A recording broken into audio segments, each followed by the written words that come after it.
Hey everyone, Aaron here with a fresh new gig log. I'm gonna tease you about what we're gonna be talking about today. I've done a lot of weddings between my last gig log and this one. I'm gonna tell you about a couple of guests that went too far, crossed the line. The groom's father made everybody in the room gasp. I had something happen to me that has never happened to me before, and I wanna give you some updates on the gear that I purchased, specifically the MAUI G3s. Let's get to it. Roll the bumper.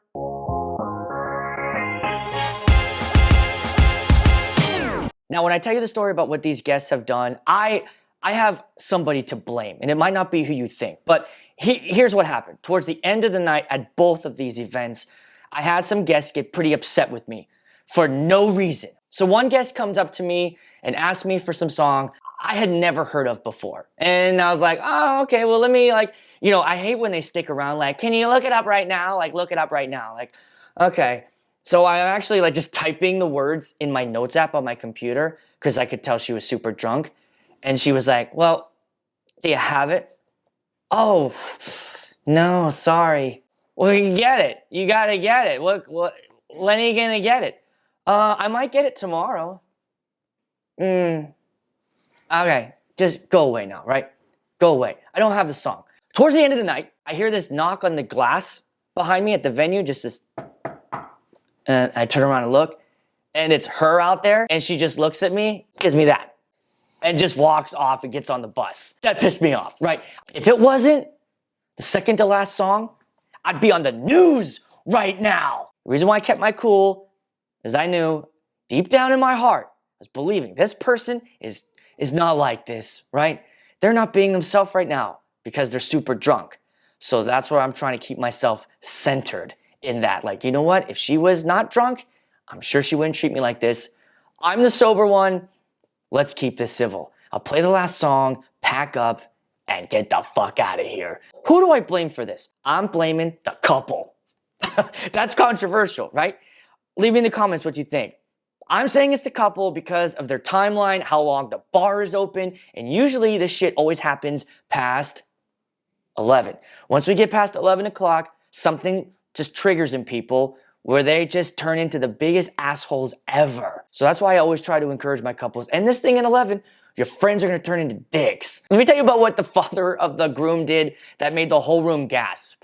And I haven't seen this before, but I gave him the microphone to do the welcome blessing before dinner starts, and he gets on the mic. I just wanna thank everybody for coming here, and I wanna give a special shout out to Cynthia and Robert.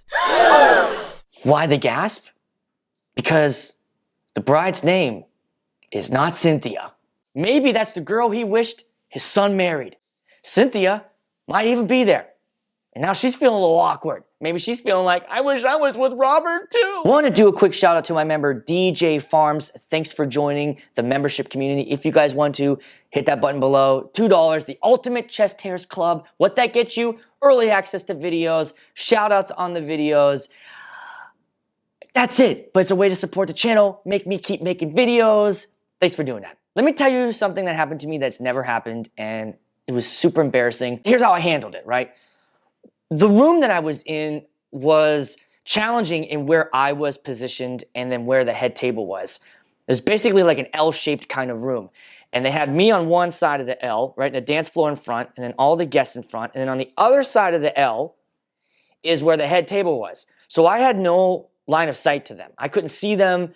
I couldn't see the head table. I couldn't see the couple, which made it pretty challenging for a couple of things I had to do, like the Grand March where like, are they there? Have they arrived? So we get to the speeches and I get everyone quiet. I walk over, I hand the mic over to the best man, and I walk back over to my booth and I can start hearing cutouts. And it's freaking me out a little bit, like, uh-oh, I've literally never had a dropout or a cutout during a speech.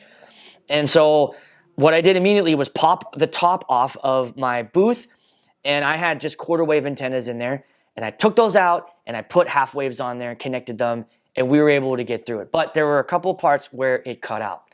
And I've had long distances between my receiver and the microphone, but I've always had a line of sight. So my two guesses were this, is that it was either the line of sight issue, or I'm wondering if when he was holding the mic, he was holding it really down low and kind of covering the part of the Sennheiser that sends the signal to the receiver.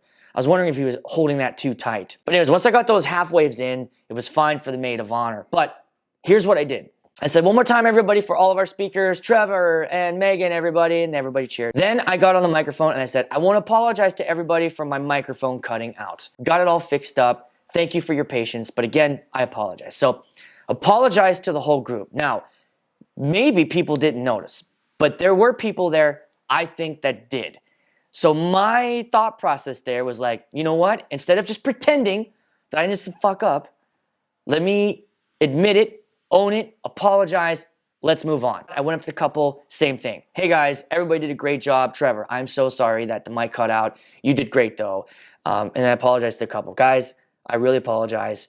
I think it was because we were on the other end of the room. Doesn't matter. My bad. Hope we're good. And they were like, we didn't care because we could hear him. It was fine. And then I was like, yeah, you're right. Fuck table 14. So we kind of laughed about it, right? Let me know what you guys think about that.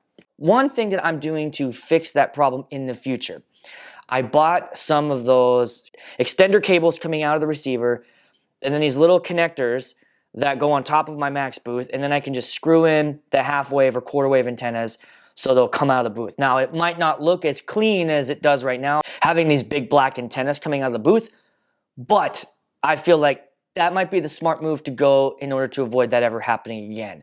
And it's never happened, but I never want that to happen again. Let's talk about the MAUI LD 28 G3s. A lot of people asking me about those. I have taken them out probably to about 6, maybe 8 weddings now since I've bought them. And I gotta tell you, oh my God, I love these speakers. They didn't send them to me. I paid for them. I actually bought them on eBay. And I do a review of them right here if you want to watch that. And I brought my wife on there. So if you guys want to watch that video, watch this one or right afterwards. They have really been good at my events for a couple reasons. One, they set up so easy. Two, they look so good.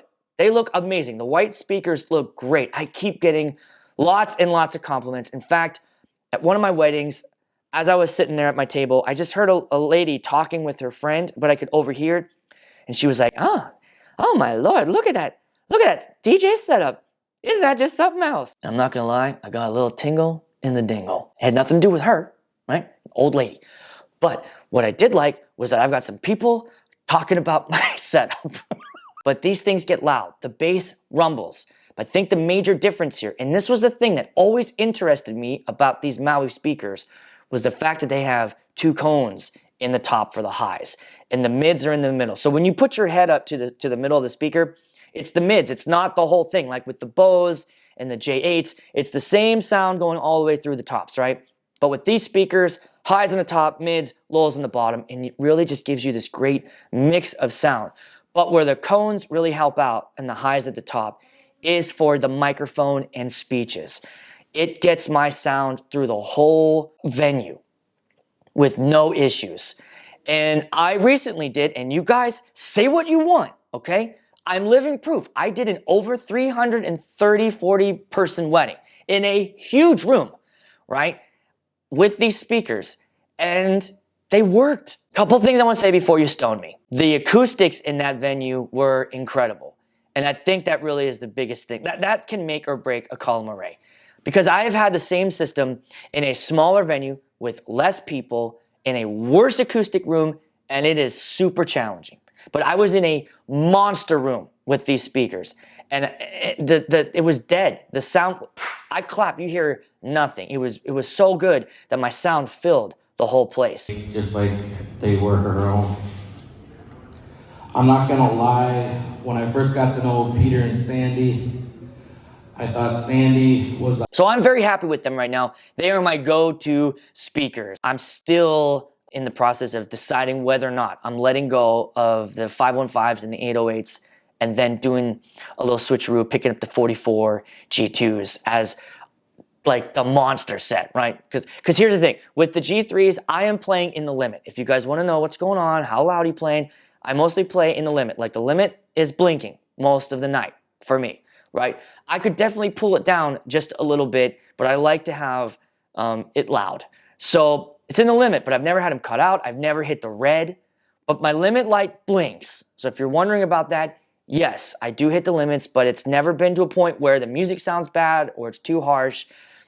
Leave some questions in the comments. I'll get back to you as soon as I can on those. But so far, loving, just absolutely loving the G3s. The other thing I bought recently that I think was a good investment and I'm really happy with is I bought just a very inexpensive, like $100 white facade, a 4-panel facade. And the purpose of the facade, and a lot of you guys have been asking me questions on Instagram about this, it's to throw my bags behind it. So normally a lot of times I go to venues and they don't have like a closet or anywhere for me to put all my black bags, and they just sit behind me, or I try to find like a corner to tuck them into, you know, somewhere that they can go. But there isn't a lot of places to put the bags. So now I've got this white facade that I know a lot of you guys out there use to either, like, you know, some of you guys put your audio rigs back there or your receivers or whatever. I just got my bags back there. Make sure you guys hit the subscribe, hit that like button if you saw something here you liked, and if you want to, click over on this video right here. It'll show you how I wire up all the gear and stuff inside my furniture booth. I'll see you at the next one.